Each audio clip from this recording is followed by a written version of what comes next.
Boa noite, meus amigos. Estamos aqui de volta. Como sempre, começamos invocando a Santíssima Virgem Maria, o Santo Padre Pio de Pietrelcina, que roguem a Deus que nenhuma injustiça se cometa nesse programa. Muito bem. Essa semana chega aqui a notícia que saiu na Veja de que o Instituto Sangari acaba de divulgar um novo mapa da violência no Brasil, mostrando que o Brasil teve, no ano de 2010, 49.932 homicídios.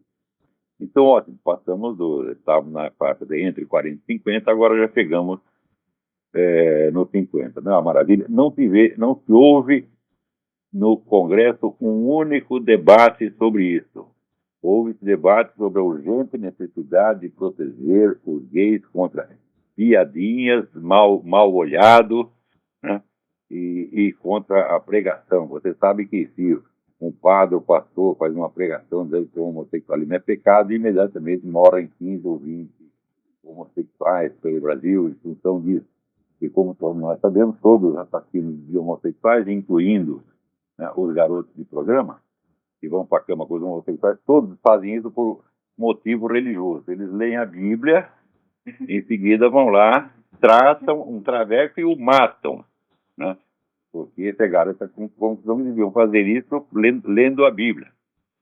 Agora, aqui também chega a notícia de que uma pesquisa conduzida pelo Instituto de Ciências Biomédicas Abel Salazar de Portugal informa que os cães são capazes de ter empatia com os seres humanos a ponto de compartilhar as mesmas emoções de seus donos. Eu fui testemunha disso milhares de vezes, tá certo?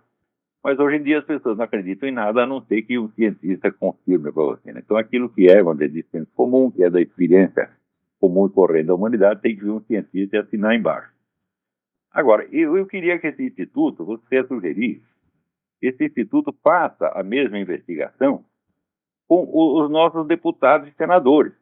Porque que os cães se comovem com o sofrimento humano, eu já sabia, e agora vem a confirmação científica. Mas como é possível que essa cambada de filhos da puta que tem nas duas casas do nosso Congresso simplesmente não se interessam por esse negócio dos homicídios brasileiros e ficam com essa frescura de que tem que proteger as criancinhas contra as palmadas das suas mães e proteger os gays contra piadinhas. Quer dizer, é uma total inversão do sentimento humano. Então eu desconfio que eles não têm essa propriedade canina de ter simpatia pelo sofrimento humano, tá certo? A não ser quando o sofrimento é fingido, porque note bem, por exemplo, esse negócio da PL 122, né? O que importa não é se você objetivamente ofendeu ou insultou alguém por ser homossexual, mas se o sujeito se sentiu insultado, tá certo? Então, aparentemente é a mesma coisa você pegar um gay e encher ele de porrada e você, né, do púlpito, citar uma sentença da Bíblia dizendo que o homossexualismo é pecado, né? Inclusive, eu até num artigo que eu escrevi essa semana, não sei se já foi publicado, né, eu lembrei o caso de vários homossexuais ilustres, né, como Lúcio Cardoso, Cornélio Pena, Oscar Wilde, Julian Green, né, que, sendo homossexuais, eles mesmo diziam que aquilo era pecado, eles estavam conscientes de que era pecado, né? Isso quer dizer, se um homossexual diz isso, olha, acaba de cometer um pecado, ele está ofendendo todos os demais homossexuais e ele pode parar na cana por causa disso. Então, veja, o que configura o crime não é a objetividade do ato, não é o conteúdo substantivo do ato, mas o que o sujeito sentiu. Então, em primeiro lugar, o crime já não está na conduta, ele está na reação subjetiva da suposta vítima. Em segundo lugar, fica abolida a distinção entre a reação a um fato objetivo e uma reação puramente imaginária. Você dizendo, é isso que distingue o sentimento humano normal do sentimento histérico. O histérico não sente o que está acontecendo, sente aquilo que ele imagina. Então, isso quer dizer que, por exemplo, uma conduta ofensiva. Uma coisa é a conduta ser objetivamente ofensiva. Outra coisa é o sujeito imaginar que ela foi ofensiva. A lei abole essa distinção, portanto, igualando o sentimento normal, o sentimento saudável, o sentimento histérico. Mas por que eles fazem isso? Porque a histeria, quer dizer, o total deslocamento entre os sentimentos e a situação objetiva, é a característica universal da militância esquerdista. Esse pessoal todo vive de emoções fingidas, mas não é aquele fingimento consciente, é um fingimento que se torna habitual e o indivíduo não percebe mais que aquilo é fingido, ele acha que é e está sendo 100% sincero. Então, quer dizer que o direito à reação histérica está consagrado em lei. E você pode ser punido não porque você realmente fez algo contra o sujeito, mas porque ele imaginou alguma coisa. Então, note bem, tudo isso aí já foi planejado com décadas de antecedência, porque esse é o meio de desmantelar o sistema judicial e de desmantelar toda uma civilização, né? É importante vocês verem que o mundo está atravessando agora um fenômeno inédito na história, que é o seguinte, que o movimento revolucionário conseguiu tomar conta de vários governos e de organismos internacionais e tem meios de criar toda uma civilização baseada nos valores os mais absurdos, os mais doentios que eles podem conceber. Então, esse pessoal, por exemplo, que criou aqui o Defense Authorization Act, né, acaba de ser aprovado aí pelo Congresso americano. Esse Defense Authorization Act permite que o governo prenda e mantenha preso por tempo indefinido qualquer cidadão americano, por ordem do presidente.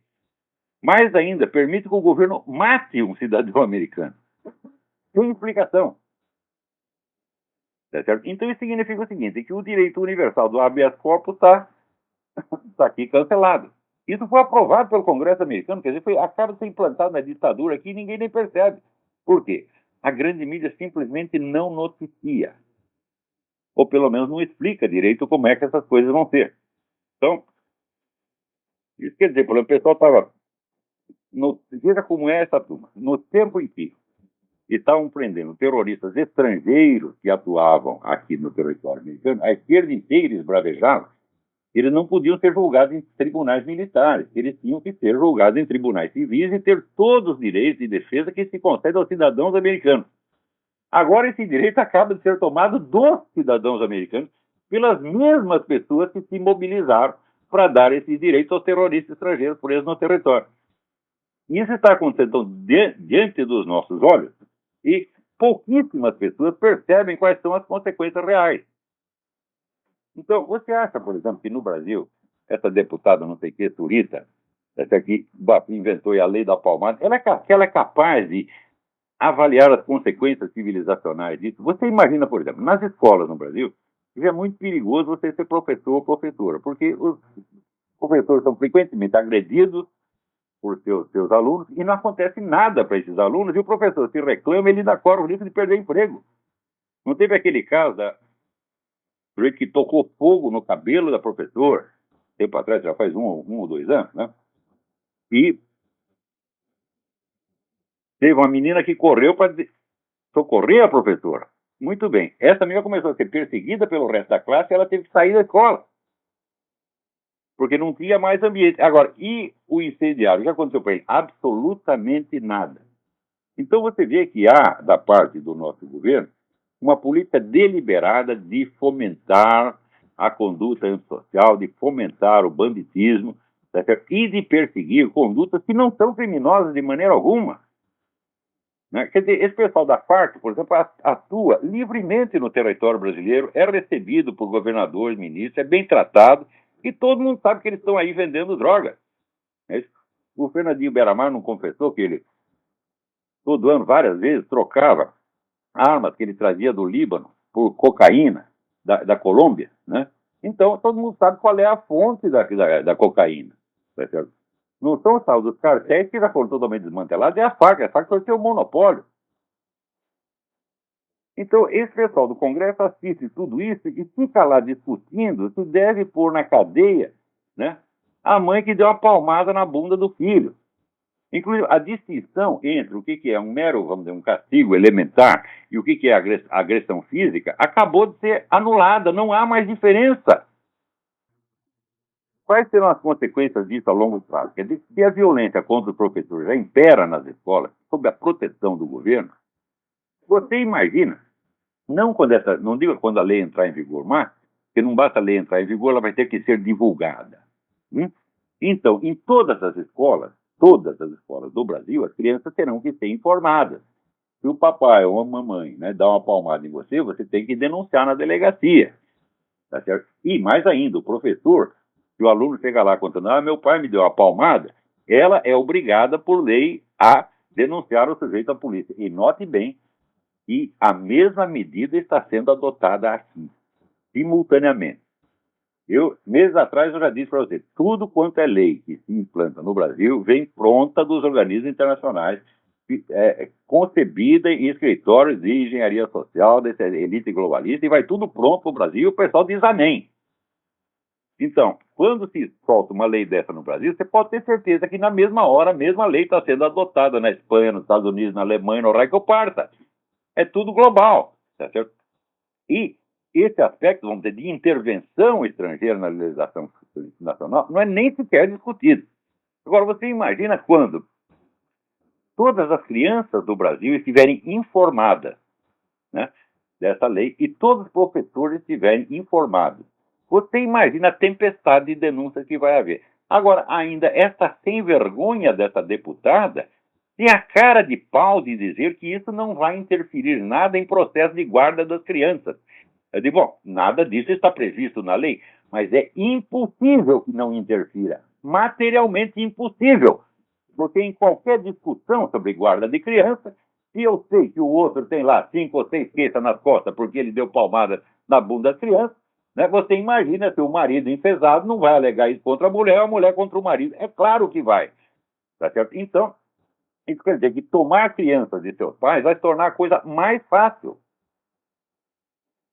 E mais ainda, se as crianças nas escolas já estão persuadidas de que elas podem bater no professor, xingar, tocar fogo, fazer o que quiser sem ser punido, tá certo? Na escola, imagina como elas ficarão a hora que elas entenderem que elas não serão punidas em casa também.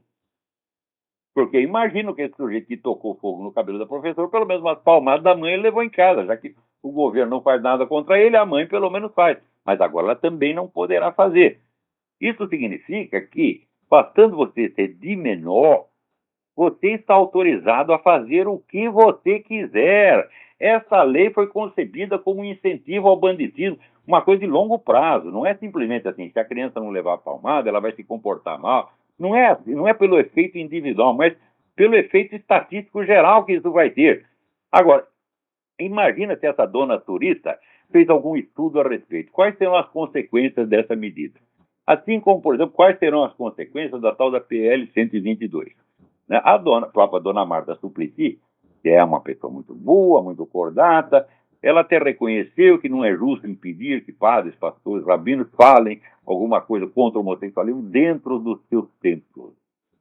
Ou seja, você está prisioneiro no seu templo. Só pode falar coisa lá dentro. Falou na rua, você está ferrado. Isso modifica completamente a estrutura social brasileira inteira. Porque no Brasil, atualmente, legalmente, não há nenhum limite a que você diga o que quer que seja, em qualquer lugar que seja. Você pode expressar a sua opinião em qualquer lugar. A partir daí, passa a haver um limite geográfico, como existia na antiga União Soviética e como existe hoje no Irã. No Irã, a lei é essa. Você quer pregar o cristianismo, você pode pregar dentro da sua igreja. Você ir na rua, você vai preso. Tá certo? Na Coreia era até um pouco pior. Na Coreia, se você fosse visto com a Bíblia, você podia ser condenado à morte. Agora, tem gente, essa turma do PC do B, isso é um bando de filha da puta, tá certo? Chorando porque morreu o tal do Kim Jong-il. Meu Deus do céu! Olha de que essa gente gosta, porra!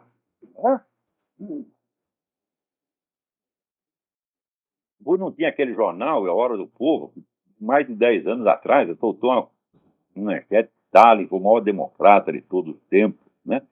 Eles gostam dessas coisas, meu Deus. Então é claro que isso aí é um apego mórbido.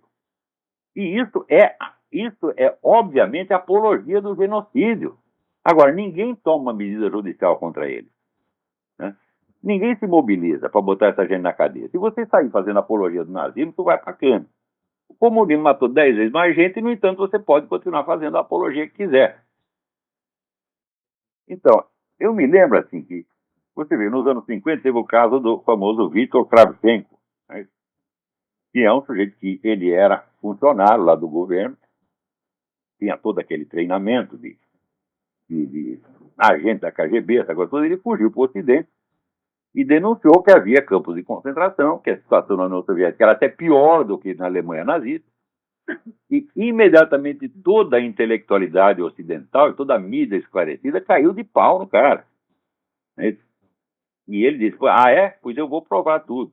E trouxe 50 testemunhas, inclusive a neta do filósofo Martin Buber, né, Margaret Buber Neumann, que ela mesma tinha sido vítima. Ela esteve em campo de concentração comunista e depois foi trocada, né? Porque você vê, o Stalin tinha essa gentileza, ele trocava prisioneiros com Hitler, né? Ela sendo judia, né? Ela ficou um tempo no campo de concentração soviético e depois foi entregue para os nazistas e foi parar, eu não lembro mais em que campo alemão foi. E ela disse, olha, a mesma coisa, o que eu sofri num, sofri no outro. Só tem uma diferença, nos campos soviéticos tinha muito mais gente, né? E em matéria de vítimas, hoje se sabe que a quantidade de vítimas civis do governo soviético não é só stalinismo, não é só no tempo do Stalin, foi antes do Stalin e depois do Stalin também é a mesma coisa. Está entre 60 e 70 milhões, não tem nada de 20, o pessoal diz 20 milhões, não. Vê lá, né, na página do professor R.J. Rummel, com a estatística atualizada, e vocês vão saber. Agora, quando ele fala isso, sempre aparece, né, alguma Dona Maria Vitória Benevides, algum cara Navarro de Toledo, dizendo, não, você está fazendo estatística macabra. Eu digo, meu filho, a estatística não é macabra. Macabra é o que vocês fizeram, porra. Quer dizer, você somar o número de crimes parece que é pior do que você cometeu os crimes. Né? Então, todos eles entraram com o negócio antiquantitativo. É proibido tomar. Sim, claro que é proibido tomar, porque vocês matam muito mais gente que os outros. É claro, vocês não querem que ele faça a conta. Então, é por isso que eu digo, olha, o Instituto Abel Salazar, por favor, faça urgentemente, né, esse estudo para verificar se deputados e senadores são capazes de ter empatia com seres humanos. Né? Porque é duvidoso, a gente sabe que o cachorro tem. Né? O cachorro você tem, sei lá, tem uma briga doméstica, né? O dono e a dona brigam, mas o cachorro fica triste. Né? E outra coisa, essa taxa de homicídio no Brasil tornou o Brasil mais perigoso do que o Afeganistão. Quer dizer, o nosso filho aqui é Marine, né? A minha mulher vive com medo que mande ele para o Afeganistão. Eu falei, não, tudo bem, contanto que não mande para o Rio de Janeiro, para a Bahia, tá tudo bem. É muito mais perigoso nesse lugar do que no Afeganistão. É uma questão de, como é que se diz, de fazer a conta. Agora, por outro lado, você vê, também tem aqui uma outra estatística. Quais são os estados que produzem e quais são os estados que consomem no Brasil? Então você vê, o Maranhão produz menos 7 bilhões 944 milhões 928 mil 545 reais e 40 centavos. Menos. Quer dizer que o Maranhão recebe isso de fora. Né? E assim vai, todo mundo devendo. Então, embaixo, quantos não estão no vermelho? 1, 2, 3, 4, 5, 6, 7, 8 estados não estão no vermelho. Dos quais 2, né, que são o Brasil, o São Paulo e o Rio de Janeiro. São Paulo produz 181 bilhões 414 milhões 113 mil 886 reais e 9 centavos. O Rio de Janeiro produz menos da metade disso, mas é o segundo maior, com 85 bilhões 959 mil 959 milhões 238 mil 712 reais e 76 centavos. Isso quer dizer que esses dois estados estão alimentando o Brasil. Você entende por quê? Que esse pessoal gosta de criar novos estados, né? Para criar um monte de funcionário público e a gente tem que pagar. Então é isso, pô. Né? Então aqui, os estados que produzem é São Paulo, Rio de Janeiro, Rio Grande do Sul, Paraná, Minas Gerais, Santa Catarina e Espírito Santo. E, por incrível que pareça, o Amazonas. Então, esse estado alimenta os outros. Então, cara, você vê aquele movimento, o Sul é meu país, queria separar. Fala, não, vamos separar e vai sobrar dinheiro. Fala, claro que vai. Mas o que nós vamos fazer com o Amazonas, pô? Se separa, aí o Amazonas, que é o único que trabalha, vai ter que sustentar essa gente toda, é Maranhão, Bahia, Pará, Ceará, Paraíba, Piauí, Alagoas, Pernambuco, lá. Os amazonenses estão ferrados, porra. Peraí, tem alguém na linha. Alô, quem é? Alô, Olavo? Sim, Oi, aqui é o Tiro Marinho de Lages. tudo bem? Tudo. Oi, eu li na internet que você foi astrólogo. Eu queria que você comentasse assim, como é que foi seu contato com a astrologia nesse quesito em geral. Bom, eu posso explicar até isso outro dia, mas isso é uma longa história. Aliás, já publiquei vários artigos contando isso aí, fazendo uma espécie de acerto de contas, né? Quer dizer, eu promovi lá uma pesquisa sobre astrologia há muitos anos e levei até um certo ponto. Dali para diante, não dependia mais de mim, porque seria preciso um investimento grande, com vários pesquisadores, eu não tinha meio de fazer isso, então parei. Então a história é mais ou menos essa. Mas se você procurar lá no meu site, fica a palavra astrologia no aparelho de busca, você vai encontrar vários artigos a esse respeito. Mas o assunto está meio fora, quer dizer, o que é a biografia, a história da minha porca vida tem de importância numa hora que a gente está discutindo essas coisas aqui. Estão matando 50 mil brasileiros, né? E o sujeito quer saber a minha porra da minha biografia. Nem eu quero saber, porra. Agora, olha aqui, biografia interessante não é a minha, é do seu Lula. Né? O Lula, aqui, saiu na revista Forbes, né? Diz que a fortuna pessoal do seu Luiz Inácio Lula da Silva é estimada pela Forbes em 2 bilhões de dólares. E tem mais o dinheiro do filho dele. Como é que acontece isso? No tempo dos milicos, os milicos saíram de lá devendo dinheiro, porra. Então, eu me lembro do ministro Mário Andreasa, que todo mundo na esquerda falava que ele metia a mão, etc, etc. E a gente acreditava naquela porra. Eu sei que quando o homem morreu, a família não tinha dinheiro para enterrar. Tiveram que fazer a coleta entre os amigos para enterrar o homem. Então, quando você vai lá ver o patrimônio que os presidentes militares tinham quando entraram e quando saíram, o patrimônio ou ficou igual ou diminuiu, em todos os casos. Então, de que o Lula, ele quer usar esse dinheiro para ele comprar uma rede de televisão, para fazer a divulgação das glórias dele mesmo. É que ninguém viu o filme dele. Ele falou, não viram o meu filme? Pois agora vai ter que assistir todos os programas da minha rede de televisão, porra. Ele vai encher o nosso saco 24 horas por dia, né? Contando como ele é bonito e gostoso, que ele foi o maior presidente da América Latina, e assim por diante, porra. Né? E sempre vai ter. Nunca antes na história desse país, nunca antes na história desse país teve um ladrão tão grande.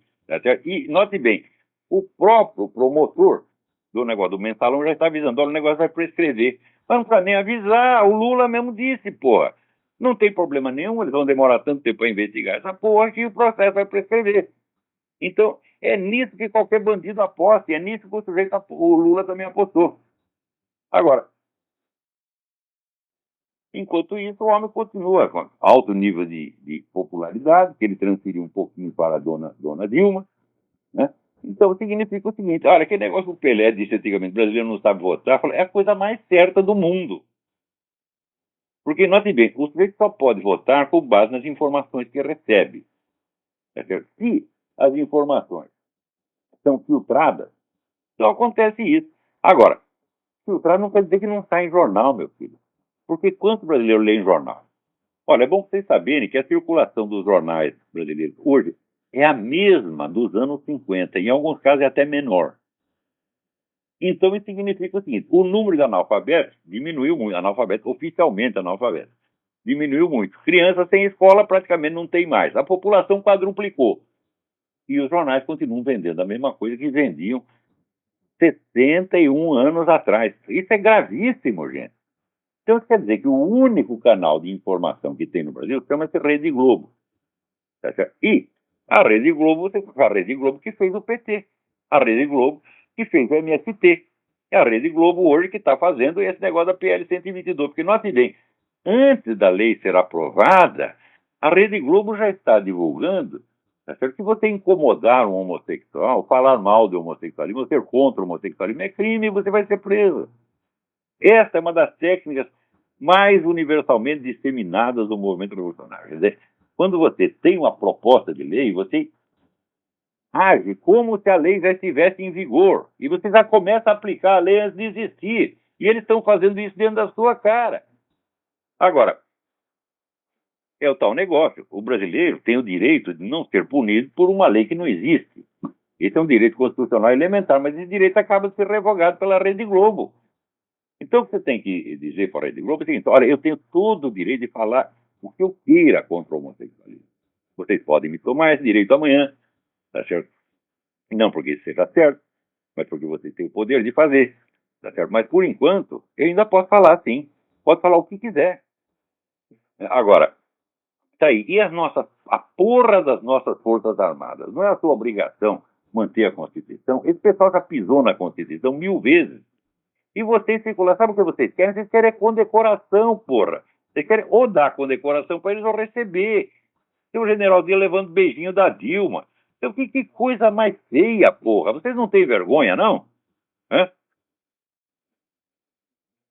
Então, agora aqui eu recebi um negócio. Eu não posso dizer o nome do remetente por enquanto, né? Mas ele vai saber que eu estou falando dele. Olha aí. Possui uma investigação referente a fraudes contra o Estado do Rio de Janeiro, precisamente ICMS, apurado até o momento em cerca de 20 milhões de reais. Sou policial civil e a investigação que iniciei me foi tirada pela corregedoria uma semana após iniciá-la. Então, se você está investigando, está descobrindo a verdade, não pode. Tem que parar o cara, porra. Então ele pergunta se eu quero mais informações. Quero sim. Você sabe de quem eu estou falando, né?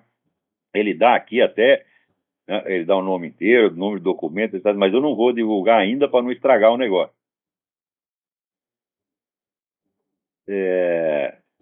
Então, esse procedimento teve início em 2010 e até hoje os únicos punidos somos nós, os policiais que iniciaram a investigação. E, por sinal, anda a passos lentos, deixando a impressão de que o Estado não tem interesse em apurar os fatos. Então, aqui, meu amigo, você pode mandar mais informação, sim, e nós vamos fazer uma reportagem grande sobre isso no Mídia Sem Máscara. Pode mandar. Você sabe de que eu estou falando. Alô, quem é? Tem mais alguém na linha aí? Olavo? Sim. Aqui é o Gustavo de Avaré, tudo bem? Gustavo, tudo bem? Tudo bem. Olavo, eu queria que o senhor falasse rapidamente sobre o movimento integralista. Você quer dizer, o movimento integralista, tal como ele existiu na época, foi uma coisa absolutamente insignificante, né? O Getúlio botou lá uns integralistas na cadeia, né, porque eles fizeram uma ridícula tentativa de golpe de Estado, botou os caras na cadeia e o movimento praticamente se dispersou depois disso. Eu acho assim, o movimento integralista era uma tentativa de fazer um fascismo brasileiro. Mas para que você precisava fazer um fascismo brasileiro se já tinha um fascismo no poder, meu Deus do céu? Então, você assim, tinha que fazer como os comunistas, que acabaram apoiando o Getúlio Vargas, que já estava fazendo exatamente o que eles queriam, quer dizer, aquela economia centralizada, estatista, etc., que é isso que eles gostam mesmo. Então, agora, os comunistas foram masoquistas, porque o Getúlio botou eles na cadeia, eles saindo de lá aplaudindo o cara. E os integralistas não, os integralistas foram para casa. Agora, todos esses movimentos... Aliás, acabo de escrever um artigo sobre isso, eu não sei se está saindo no Diário do Comércio, mostrando o seguinte: o fascismo, ele surge assim em países que estão sendo prejudicados, países que foram passados para trás, por exemplo, países ou subdesenvolvidos ou mal desenvolvidos, que se sentem prejudicados pelos seus vizinhos. Então, o que eles querem fazer? O que resolvem fazer? Resolvem fazer uma industrialização às pressas, um desenvolvimento forçado. Para isso, eles criam um governo centralizador, autoritário, bota os inimigos na cadeia, tá certo? E inventa toda uma mitologia nacional, aquela pataquada, patriotada idiota, tá certo? E se promove nessa base. Mas quando você entende isso, fala, peraí, mas então que diferença existia entre a Itália de Mussolini e a União Soviética? A União Soviética fazia exatamente a mesma coisa. Na Revolução de 17, eles ainda tinham uma conversa mole internacionalista. Mas, a hora que eles tiveram o governo na mão e tiveram que botar o país para frente, Eles ficaram com a mesma conversa nacionalista, a mesma economia centralizada, a mesma coisa que fazia na Itália fascista. Então, depois, mais tarde, você vê que todos os movimentos revolucionários do mundo, todos se tornaram nacionalistas, centralizadores de economia, autoritários, etc, etc. Então, o que é isso aí? Foi a vitória do fascismo no mundo. O que é o regime da China, se não um regime fascista? O que é o regime de Cuba, se não um regime fascista? Ou seja, a diferença entre socialismo e fascismo só existe no plano da verborreia. Às vezes, quer dizer que às vezes o discurso socialista é um pouco diferente, mas em substância é exatamente a mesma coisa. Então, também tem uma pequena outra diferença na área econômica. É que o socialismo, onde idealmente, em teoria, ele visa chegar ao Estado comunista, isso é, a total abolição da propriedade privada dos meios de produção. Acontece que desde a década de 20 os comunistas já sabem que isso é impossível. Então o que eles fazem? Eles dominam a economia, mas reservam uma parte para a iniciativa privada. O que é isso? Isso é a economia fascista. A economia fascista, ela não estatiza todos os meios de produção, ela deixa uma parte na mão do empresariado. Para quê? Para ter um bode expiatório, você está entendendo? Se tudo dá certo, é mérito do governo, é o Dutra, é o Führer, etc, etc. Se deu errado, é culpa da porra do empresário. Agora, se o governo pega tudo na mão dele, então ele passa a ser o único culpado, então não é vantagem. Todo mundo já percebeu isso desde a década de 20 e 30. Então significa o seguinte, que toda a diferença entre fascismo e socialismo já foi pacífica faz muito tempo, meu Deus do céu. Então, o que houve no mundo foi o triunfo total do fascismo. Então esse pessoal fala do fascismo, fala contra o fascismo da boca para fora, porque eles estão fazendo a mesma coisa. E o Brasil, se você quer saber, o brasileiro adora um fascismo. Né? O político popular da história não foi Getúlio Vargas. E agora, o próprio Lula, não dizer que o modelo dele é Getúlio Vargas. Qual é o sistema brasileiro? Não é um sistema comunista. Por quê? Porque ainda existe a propriedade privada dos meios de produção. Mas essa propriedade privada está tão regulamentada, tão fiscalizada, que ela está exatamente de joelhos perante o governo. Todo empresário brasileiro, a maior ocupação dele é puxar saco de ministro, puxar saco de presidente, senão ele sabe que está ferrado. Então, o que é isso aí, minha gente? Economia fascista, porra. Então, outra característica que o pessoal atribui ao fascismo é o culto do líder. Fala, mas em Cuba não tem culto do líder? No Brasil não tem culto do líder? Na Coreia não tem culto do líder? Então, é a mesma coisa, porra. Então, quer dizer, socialismo nunca existiu. No mundo só tem duas alternativas, só tem dois caminhos. Ou é a democracia capitalista ou é o fascismo. Vocês escolham, porra. Agora, no Brasil parece que já escolheram. Tá certo?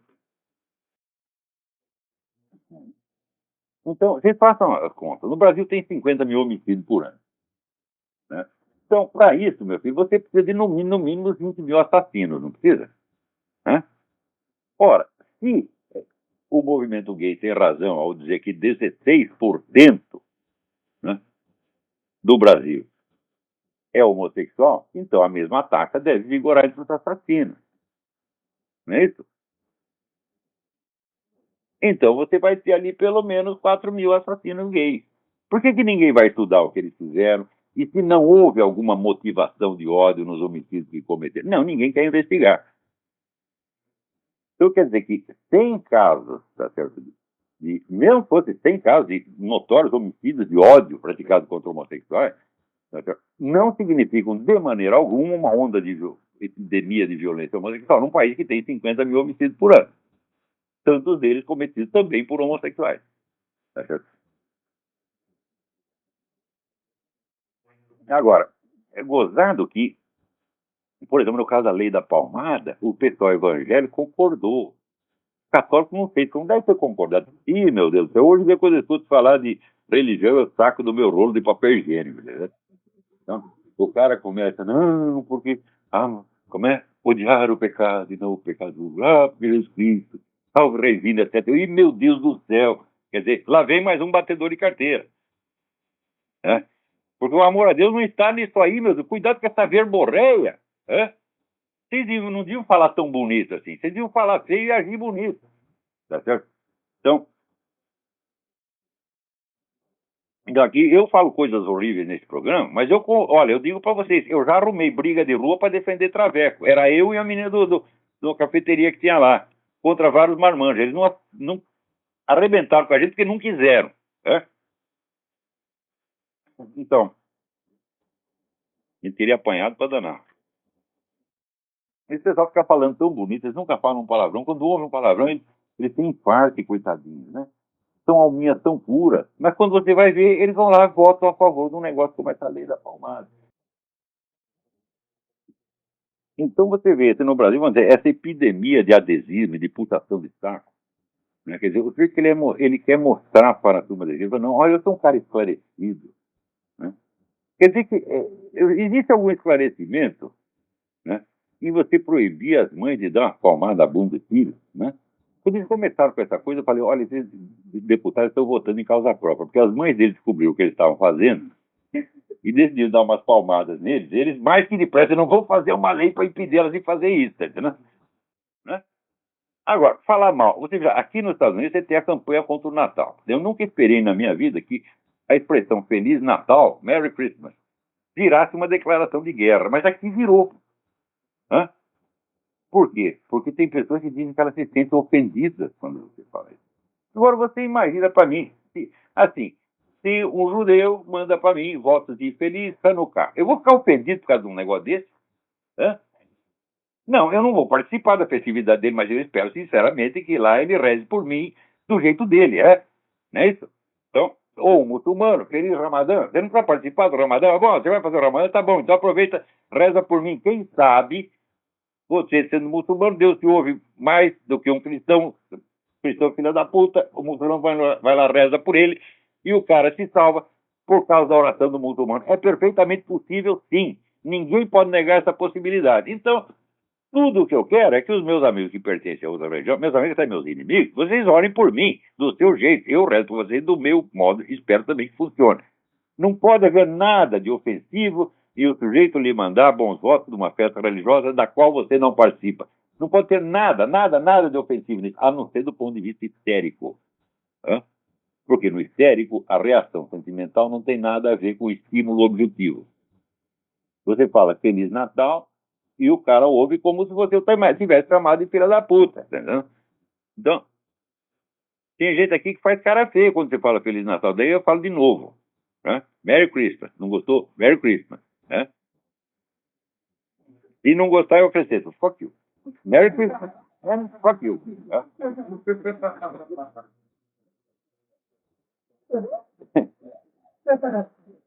É isso mesmo. Então,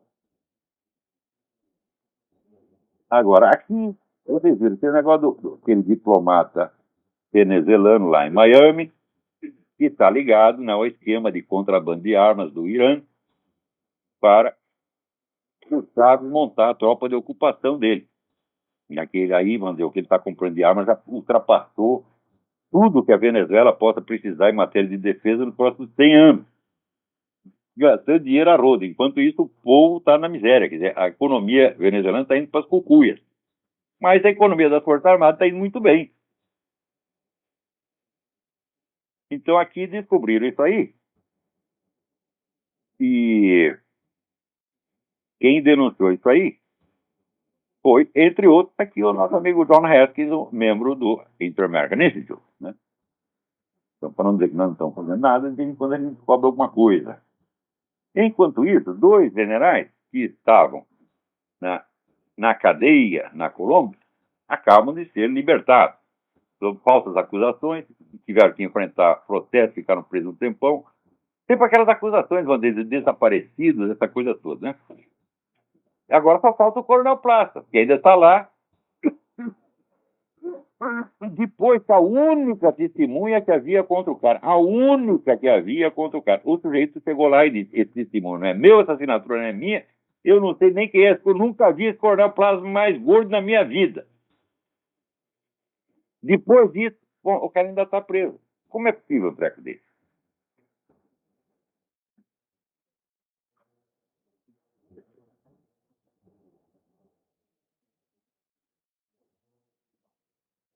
Agora, por outro lado, na Argentina, descobriu que a tal das Mães da Praça de Maio, aquelas que iam fazendo choradeira em torno de desaparecidos e terroristas mortos, etc, etc, estavam levando dinheiro de assalto a banco, de contrabando, né, que agora provavelmente vão ser investigadas. Evidentemente, a turma do governo diz, não quero nem ouvir falar disso. Claro que não quer ouvir, é contra você mesmo. Agora aqui, você viu outro dia, eu lembro um debate na internet, que era um cara conservador discutindo com um comunista, né? E daí o conservador disse assim para o comunista, você não sabe nada, você precisa ler lá a página do João Paul, para você ver o que é um conservador inteligente. Olha, eu digo, mas com esse conservador, para que precisa de comunista, meu Deus do céu? Aqui, o Ron Paul é a favor de casamento gay, ele é a favor da retirada de todas as tropas americanas do universo, ou seja, entregar o universo para a Rússia e para a China, tá certo? E agora ele inventou que esse cara, esse Bradley Manning, quer dizer, o cara que entregou documentos secretos para o Wikileaks, colocando milhares de soldados americanos em risco, o Ron Paul acha que o cara é um herói. Então, o Ron Paul não é nem conservador e nem inteligente. Você sabe aonde que o Ron Paul é promovido? Na TV estatal russa, o tempo todo. Quer dizer, o Ron Paul é o candidato do Putin. Agora, só porque ele tem a ideia de uma boa política econômica, né, nós vamos votar nele. Uma boa política econômica tinha o Lula, meu Deus do céu. É uma das melhores que já teve no Brasil. Por quê? Porque ele pegou a receita do Banco Mundial e fez tudo. Ó, você faz assim, você paga a dívida, faz mais isso, faz as contas direitinho. E o Lula, né, mandou lá os seus assessores, que ele não é fazer conta, ele não sabe tomar 2 mais 2, tá certo? Então mandou alguém fazer, faz as contas direitinho, que nem o Banco Mundial mandou. Fizeram, deu certo, evidentemente, né? A economia não é um grande segredo. Economia consiste em você gastar menos do que você ganha, ponto final. Né? Agora, o Obama não sabe disso, né? Então, o Ron Paul está dizendo que o cara é um herói, porra. Então, agora chega lá o conservador discutindo com o comunista e oferece o Ron Paul como exemplo conservador inteligente. Fala, você está vendo? Esse pessoal não sabe nada. Por exemplo, essa coisa do Defense Authorization Act. Saiu uma palavra sobre isso em toda a mídia brasileira. Nada. Né? No tempo que eles prenderam, né, o cara aí do 11 de setembro, agora esqueci o nome do desgraçado, aquele que planejou o atentado. Não. O outro foi preso aqui. Mohamed Atta. Quando prenderam o Mohamed Atta, foi a mídia universal defendendo o cara, dizendo que ele tinha que ser julgado no tribunal civil, etc. Agora, uma lei que pode prender e matar quem quiser, e não sai uma linha. Nada. Então, você vê, esses comentaristas políticos do Brasil, eles estão lá só para enganar vocês, meu Deus do céu. Atenção, leitores do Estadão, da Folha, do Globo, da Zero Hora, vocês não sabem de merda nenhuma. Né? Porque a mídia está lá para não deixar você saber. É só isso que faz. Né? Agora, o mais bonito é assim, é as brigas entre a turma da mídia e a turma da esquerda. Né? Porque, você verá, a esquerda já tem a hegemonia completa da mídia, ela bloqueia o que ela quiser, no máximo, se é alguma noticiazinha de corrupção, sem conteúdo ideológico, né? E de vez em quando aparecem umas briguinhas entre os donos da mídia e os donos do governo. Né? O pior é que aí a gente é obrigado, moralmente obrigado, a apoiar os donos da mídia, porra. Né? E aí, tem mais alguém na linha? Alô, quem é? Alô, Olavo? Eu? Olá, Francisco do Rio de Janeiro. Francisco, tudo bem? Tudo bom, Olavo? É um prazer estar falando contigo. Prazer, eu queria colocar duas situações aqui. Eu passei na livraria, não sei se eu posso fazer propaganda, a coleção do Otto Maria Carpo, tá com 4 volumes, aquela que você orientou para quem quiser começar os estudos de filosofia. Achei importante. Só que o que eu orientei não foi essa edição da História da Literatura Brasileira. O que eu orientei foi os ensaios reunidos. Esse 4 volumes... A Literatura Brasileira é inteiramente mérito do Joaquim... agora esqueci o nome do cara. Ok, então, bola para frente. É o cara que era o dono da editora Alhambra. Quando a editora Alhambra fechou, ele, por uma coincidência, ele virou assessor do Sarney no Senado, né? Empresário falido virou assessor do Sarney. E daí ele meteu na cabeça do Sarney a excelente ideia de soltar uma reedição da história da literatura ocidental, né? E... Mas essa não tem valor nenhum? Não, é excelente, não, é uma obra-prima, é a melhor história da literatura que existe no mundo. Não, mas esse box com 4 volumes, considero ele? Não, a edição está excelente, é um livro importantíssimo, é a melhor história da literatura que tem no mundo, e é uma edição altamente meritória, só que eu não tive nada a ver com essa, eu fiz a edição dos outros escritos do Carpo, que estavam dispersos em jornal, essa coisa toda, e que estão também no valor extraordinário.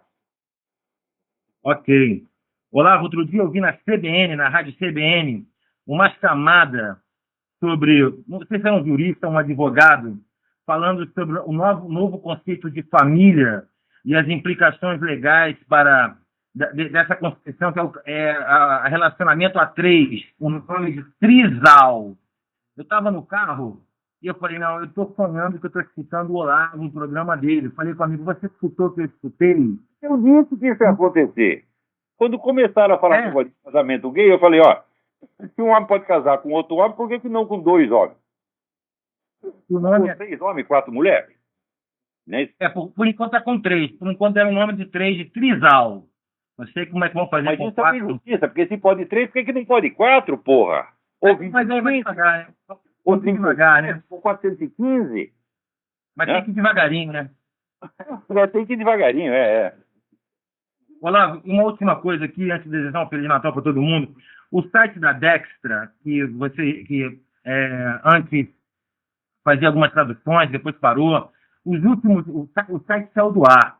E os últimos textos que estavam lá, estavam falando sobre, e eu fiquei encucado. Eu estou te perguntando isso para você ter um tempo aí para analisar isso. Mas estavam falando sobre os judeus na América, e tipo assim, uma teoria de minar o cristianismo dentro da pornografia, Hollywood e Wall Street, minando a América, que seria uma sociedade cristã hemogênica. Então, o objetivo de minar. Eu acho que isso aconteceu de alguma maneira, não sei se foi propositadamente. Gostaria que você comentasse. Isso aí eu já expliquei. E tem 3 comunidades do mundo que são criadores de cobra, que é a Igreja Católica, os Estados Unidos e judeu. Mas tem mais um filho da por exemplo, que monta uma indústria de pornografia. Você acha que ele é judeu ortodoxo, que ele vai lá, que ele segue a lei de Moisés? É que nada, isso aqui está minando a sua própria religião e está minando a religião do outro também. Judeu étnico, apenas, né? Então, isso aí acontece sim. Agora, a comunidade judaica fica com medo de botar isso fora, como a Igreja Católica também tem o medo de colocar o seu traidor para fora, e passa a mão na cabeça e ela acaba levando a culpa do que eles fizeram. Ok, então, Olavo, muito obrigado, um Feliz Natal. Obrigado, meu Feliz Natal para você também. Feliz Ano Novo aí, que ano que vem a gente continue forte aí. Você é a resistência do Brasil. Parabéns pelo seu trabalho. E o Brasil está ferrado, vai depender de mim. Tá ruim, hein? Aliás, por hoje nós vamos até parar por aqui. Então, Feliz Natal para todos vocês e até a semana que vem. Muito obrigado.